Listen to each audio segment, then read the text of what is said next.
Hello loite ho tu ni ni khwa itu sim sei du cho hi le zan gaya phalwana kiwan hi phalo a hi ti thila tu sim chamcha an sai kinu hi te leisi chunga hin tilha aw momang nge ti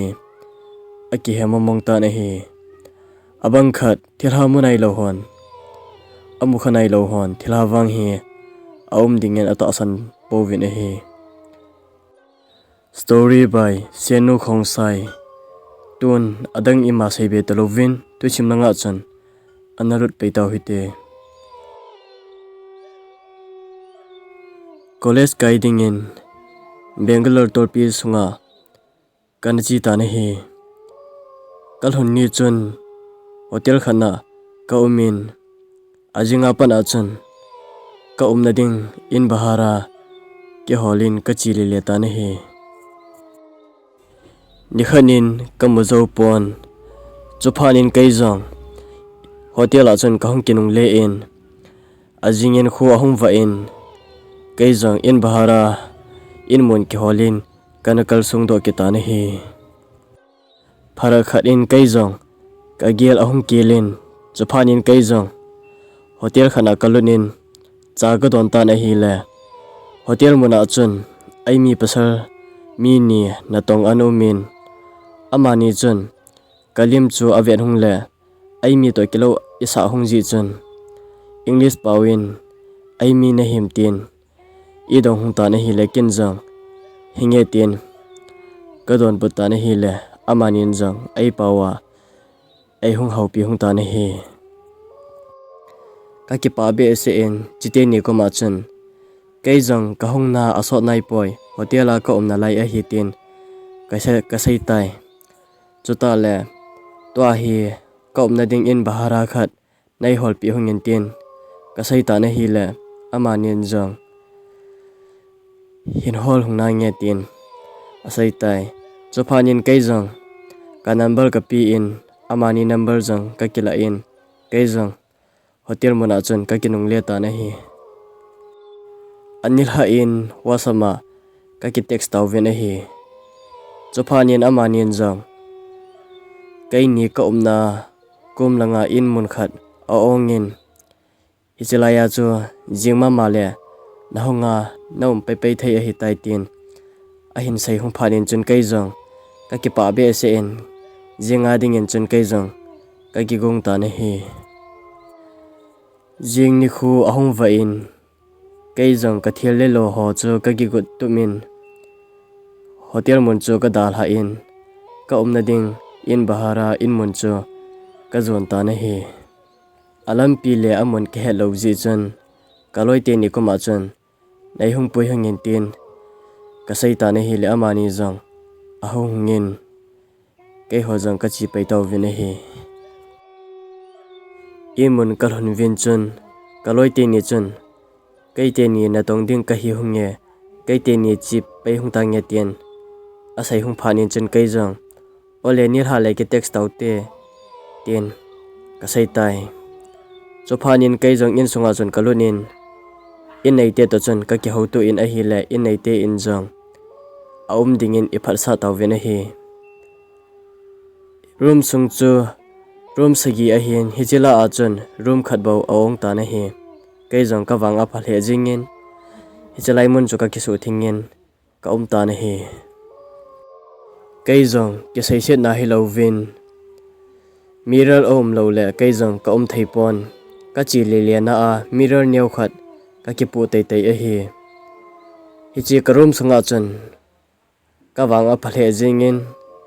kai ke wat na ding in mirror khat ano min a hi kai jang hichi mirror la phatwana chun phat si in ka ki ve ko min a hi zan ka thei poi sun ka thei poi ka ki tho kamut kun jong le ka ki ve ko min a hi hi tin chun kai jong aphat achang halloween zan ka mona ka hung ki tho do a ka jun tha ka chi ting jong le mirror la chun chamkhar khat ka ki ve pa ji in a hi phar sota zan ka thei poi sun ka thei poi phatwana chun ka ki ve ko min ima wang kanati poi ahin ka wang sit nikhanin zan kamunin pharakhanin pung som lakhat makhai la dungin ka zon ahung su in kai zong zon than ka chi in ka hung kinung lena in phatwana chun chamkhat ka ki ve pa in a hi le kalim chu ahung ki hial tan chu phanin kanung langa chun numai khat ading chu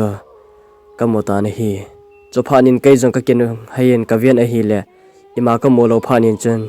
hi chuwang hi adi theita poitin lobna a chun ka ki le lunin pon ka ki khu dan ta na hi azingin khu ahum va in kai zong zan hi nil ha ka thil tu chu kamang hei ata ham tin kai zong kalung amang ta na hi kai zong karum sunga chun kam ngam to pon chu phanin kai zong in nei te ko ma chun ka chi in a hi le in nei nu anomin ama ko ma chun zan hi nil ha ka thil tu ho chu ama ko ma chun ka sei pi ta na hi le in nei nu chun boy lu hang hi in kana ma sei lo hi nang na room sunga khu ka chanu pasal khanin anasu sina kai ho lo ka hlasiwala apu narwala anaki khaili a hi hiji achu tu ni chan gaya alha lang a hi tin asai ta na hi chuphanin kinjong ididana in khana ki bom uwa ka hi zala a kairom bo se a alha lang ham ten ka sai ta na hi le in nei nu chun a hi poi adang honjang atu sa hi tai nang rum bo se alang a hi poi tin asai ta na hi in bahara hol ha ji a ada da a umo o hi tin asai ta na hi chuphanin kinjong a hi le kaizong chike tange ten kaizong karum sunga chun kalut ta na hi ke chana sa sa in kamirar chu ka ve in kalu a hangin ka ki achal he jingen kala do in ka sap ke ta na hi hi chinia ko na chun ke hoi tho ke hoi sa ho hi hi chinia ko na chun ka nga ta na hi thusim hi chan hin ak chai tai thusim aban na ngai be num over a hi le hi chi AJ Cookie channel hi subscribe anabol vintin ka hung tawe chota le viewers hokoma ka sei be num khat cha iki hoi sa a aphat chom na ding om poi hi ji chen tu ni ni khwa pana hi chi thusim vezo si zakha zo si in ki hoi tho ki hoi sa ho hi nananga ding ovin AJ Cookie channel in ka hin ti me ka ki pa e